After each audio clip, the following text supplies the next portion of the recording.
And what I'm going to do today, I'm going to give you an idea of how exactly you're supposed to study in this university and what it takes to be a successful student. So before I start my presentation, I need to know which years you people are in, or which subjects you have, or which subjects you actually having difficulties with. So I'll start with first year. Anybody having anatomy at the moment? Just raise up your hand so I can see.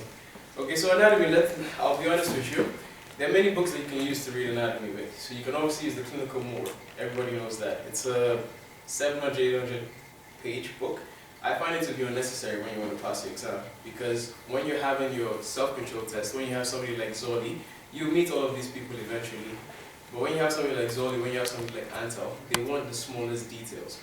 The thing about the more is that it's a good book because if you ever plan on doing your USMLE, they're always going to ask clinical questions. But unfortunately, the first couple of years in this school, we are very weak when it comes to the clinical questions. All they want is the detail. They want you to tell you the nerve, they want to tell you the innervation, the blood supply, the lymphatic drainage. So I think the best recommendation for anatomy, at least when it comes to the first year, would be the SAMA notes. Obviously, if you tell your teacher that you're reading the SAMA notes, they won't be exactly pleased with you. But from my experience, and from all of my friends that are successful in fourth year and above, we can tell you to read the SAMA notes. If you wish to know anything more, for instance, if a NFL football player were to damage his knee, PCL ligament or ACL ligament, then definitely you can read that from the more, because the SAMA notes will not have that much information. Okay. Now when it comes to histology, you have the Ross. The Ross, I think right now they should be on the 6th edition. It's a big book to read. But the thing is that when you have a professor like Professor Modish, he likes this small detail. So even when he asks about collagen, you might know only 3 types of collagen. But apart from knowing the 22 different types of collagen, he might ask you, what does collagen constitute of? Which proteins are required for the production of collagen? Which body organism is required for the production of collagen? So you need to start talking about fibroblasts. If you have smooth muscle cells, you mentioned smooth muscle cells are required in blood vessels to produce the matrix. So these are the sort of questions they ask for histology. So my advice for you when it comes to the histology part of the anatomy department, you focus on the Ross, and at the end of every chapter of Ross, there's some slides. The thing about histology is that it's a bit difficult to understand at the beginning, but I think if you devote enough time inside of it, you see that the structures that you're asked to require, even if you see a new slide on the day of the exam, you'll be able to realize what it is. So it's not simply memorizing, okay, this is what a smooth muscle cell looks like. You know, obviously it's going to have gap junctions. You're going to see obviously it doesn't have striation. You're going to see the small lines. It's a very thin line. If you see that immediately, you don't see any striations, you should immediately think that it's a smooth muscle cell. So these sort of things, you're going to be able to get it from the slides. But at the same time, I don't know if anybody has it, but perhaps people from the upper years, they have some slides from the department. Okay? I'm giving you this information as a student. I have no obligation to the anatomy department. I'll tell you what works, not what they tell you that works. When it comes to embryology, unfortunately you have to read the book, The Landline. And I don't have any pointers for embryology, unfortunately. You're simply going to be learning a lot of molecules, sonic hedgehog, IG3, IG14, so it's really up to you to understand that. Okay? Any other subjects from first year that you might be having problems with, or you actually do it? Excuse me, all the students here for in first year. Everybody's from first year? Oh, okay. Okay, now, I want you to be honest with me. What sort of grades are you looking for? Because obviously I can tell you what you can do to get the best grade, but at the same time it depends on your own motivation, your own determination. So are we looking at people that are looking to just pass, or Bias is looking for 5? So in general we're looking for the best grades. Okay? So I'll start off with cell biology. Which books are you using for cell biology at the moment? Okay, when I know obviously you've not had any self-control test yet, but when you have the first self-control test, you're going to find that the book is not adequate. So there are 2 options. Has anybody seen a book called The Cell inside of the library? Has anybody? Okay, what do you think about that book? Have you ever looked at it? Not that much. Okay, but like, you read at least like a chapter from it or anything like that? Yeah. What would you say about the book? Would it be something you would recommend to a friend, or would you say it's too much and just give up? To be honest, the book is big. Yeah, it's very big, not big. Depends on the mood with the person to study it or not. Okay, so that's the truth. This book is called The Cell, and I think it might be 1,000 pages long, and the book itself, It's terrible, I read it. I do not regret it, but I read it. And what I can tell you, it depends on how motivated you are. There are two options.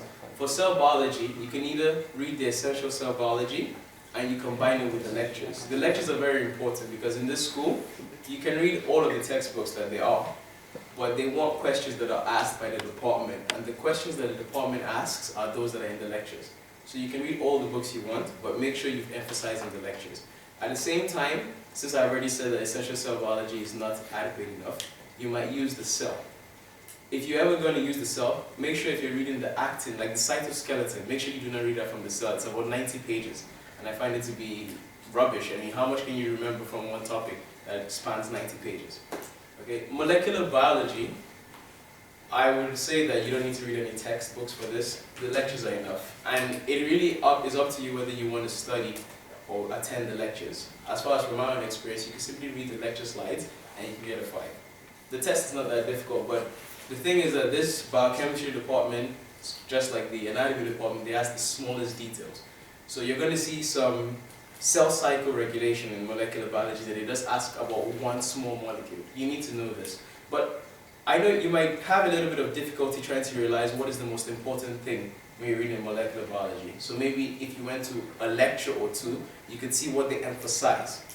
But if you don't want to go for the lecture, you can see why you're reading. Some things just seem to be more important than others. Okay?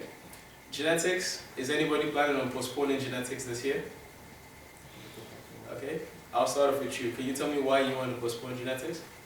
I have biophysics. I did in past, so. Okay, but what's preventing you from doing biophysics and then doing genetics? I didn't have that much time, and I want to spend more time in anatomy and bio. Okay, so you know that it's possible for you to be exempted from genetics, right? Yeah. So you want to shift your genetics to the exam period and do biophysics and genetics at the same time. Is that what you're telling me? No. So Later, what, just what? Not now. Next year. Okay. Are you planning on doing it in the first semester or second semester or first year? I didn't know yet. Okay, let me tell you the truth. Second year is horrible. Okay? First of all, the first semester, you know, there are a bunch of subjects that we have in this school that we refer to, they weed. They call, like, you know weed, right? So the class you want to get, we weed all of the students. So unfortunately, anatomy is one of them.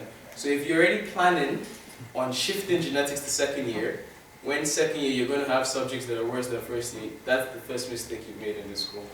Not the biophysics, it would be postponing genetics. First semester you're going to have the anatomy final.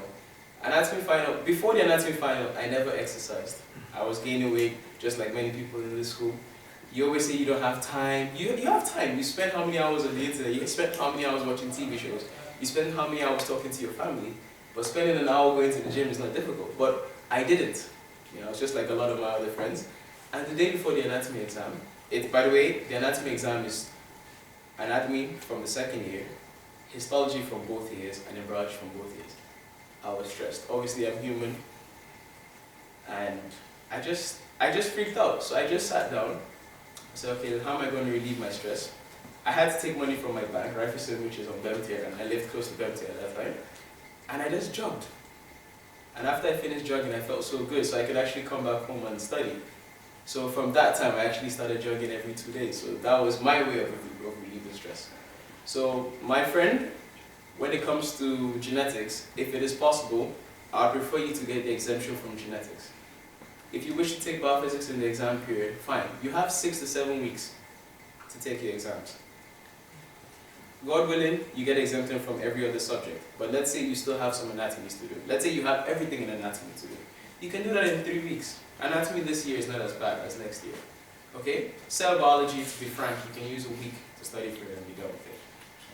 Genetics, it really has to do with the lectures, because the book that we use in the genetics department is also called Essential Genetics. And I don't know why they call it essential, because when you go to the lectures, it's rubbish. It's completely different. Yes. So I'm not saying you have to go to the lectures, but if you know that you're going to stay at home and waste time doing nothing, being no use to anybody, you might as well go and disturb somebody else in the lecture hall. At least you see what the teacher is talking about, so that when you look at the textbook, you know what to focus on. So genetics, unfortunately, I have some friends in 4th year that are still struggling with genetics, but some of them were able to pass it last semester, and they were stressed. Why was that? We have pharmacology. Those in third year had microbiology to do. Microbiology alone needs 2 weeks. So you're going to do microbiology, you're going to do pathology, which requires another 2 weeks. You're going to do internal medicine, which requires 1 week. You're going to do clinical biochem, which requires 1 week. So in the end, you have about 2 days to study genetics. So is it not better to just be done with it, stress your body while you're in first year and you still have energy, than when you're in fourth year that you're tired and you'll be done with genetics?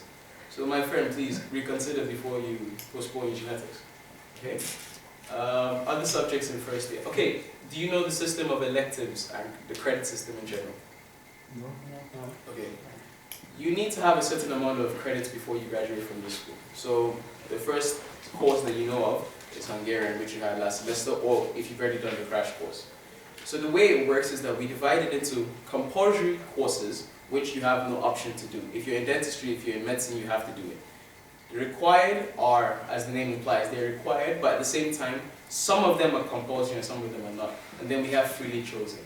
So for the freely chosen, the code on Neptune is AOG. So if you see an AOG, that means it's freely chosen. And in the entire 6 years that you're here, you need to get 18 credit points for freely chosen. In the case of the required, the first required elective that you did was library skills or communication skills. These were required electives. So you've already started gathering points. Computer science, which was 3 points, so that helps a lot. And this semester, the required that you can do is called genomics. Genomics is I didn't enjoy the course that much. Maybe it was just too much computer slang for me, but I didn't. But at the same time, it's 2 points. And I mean, the thing about the required electives is that most of these are done by departments, so they're serious. So if you know that in the future you want to enter neurosurgery, if you see an elective that is regarding neurosurgery as its title, then definitely it makes more sense for you to go for that one rather than psychoanalysis when you don't even appreciate psychology. But at the same time, if you're going to be a psychiatrist, you obviously know the effects of trauma on young children. So a course such as psychotrauma or psychoanalysis would obviously help you. And at the same time, when somebody's looking at your CV and they see the courses you've taken and the fact that you're already taking courses that are linked to surgery which you want to subspecialize in, it'll be to your advantage. So I think this is pretty much what I wanted to tell you today. If you have any questions, feel free to ask me or feel free to ask Bias. So all of the stress can go to him instead. Yes? You were talking about the related anatomy for the anatomy as a textbook. I don't know if you can replace it with the summer notes or... I believe from my experience you can use the summer notes and completely disregard the clinical more. So basically you can replace them, right? Yes, but there's a man called, well, his name is, say, Blue Box, what's his full name? Andras what? There are 2 Andrashes. Clinical Andras. What's his name? Yeah, sorry.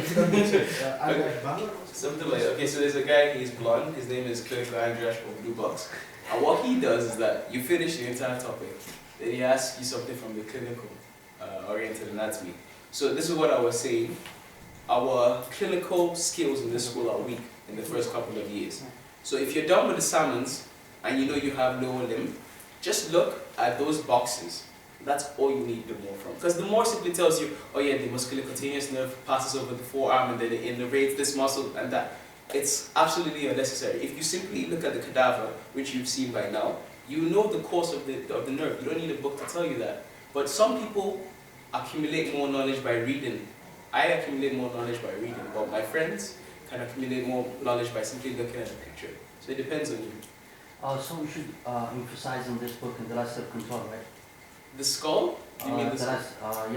The skull, there isn't that much clinical knowledge. So it's primarily knowing the nerves that are going through different fissures or foramina. Or if you're talking about the lower limb, yeah, a few things. For instance, the NFL player damages his ACL ligament, then obviously you need to know those portions of the clinical oriented anatomy. And please, one thing about anatomy, I think they've abolished it, but before you used to know your examiner, never study if you know, never say, okay, I'm going to have an easy examiner, so I'm not going to put 100%. There have been times that for some reason they've changed, and sometimes, sorry? For this semester, they changed it from last year. They don't publish the exam. Exactly. So I think the best thing for you to do is think of it as you're going to have Anton in every exam. That's the way you should study. If you already have it in your head that you're going to have an easy examiner, so you're not going to focus, you will fail. I'm not here to tell you things to make you happy. I'm here to tell you how to pass. Any other questions? About the embryo, we have to just write the book, or there are another way? Well, the thing for embryology is that if you buy the book, there's actually a CD at the back, and it actually shows you the development. So when it comes to visual learning, I think it's very good. But unfortunately, Professor Antal, at times, he asks a question, the book gives you a definition, and he says the definition is wrong. So when I was in first year, we had, I think, molecular biology, anatomy, and embryology all on one day. So I had to prioritize, which one would I want to pass, which one would I go to the final for? I mean, so I said, okay, I'd rather be done with my anatomy and my molecular biology. So embryology I failed, or I got a 5 out of 10, and it was simply because of the definitions that Antal was asking for. He was asking for a definition. We told him, listen, this is what is published in the American university. This book is used in America, in Europe, in Africa, in Middle East. I don't know about the Middle East, so I can't say, but in Nigeria is where we use it. But he said, no, this is the University of Liberty, so what I say is correct. So for embryology, start with the book, but perhaps if you do know Antal will have a lecture or two, maybe you should go, so that he wouldn't say that the book is wrong for you as well. And for histology, you need to be very specific when you give your answers. For instance, if you have the appendix, one time I also, I passed, but I got a lower mark because they asked a structure, and obviously everybody knew it was the appendix. So everybody wrote appendix, and we all failed. Vermiform appendix. So when you're in the hospital, you're like, oh, my appendix is going to go to birth. You're like, which one is it? You know? So it's really up to you. So histology, very specific answers, very specific. So whatever wording, whatever phrase they give you in the class, that should be the exact answer you give. And unfortunately, I had Professor Modish in for my final in anatomy, and he saw that I got 9s and 10s in anatomy, and I was struggling with 6s on my histology. And he said, what is wrong with you? You seem to be, I can see your grades, you seem to be a good student. Obviously, I couldn't tell him it's your department that is screwing me over. So I said, oh, sorry, family, something. And then we continued my exam. Anything else? I can see nobody's asking from this side. Or anybody will ask for that?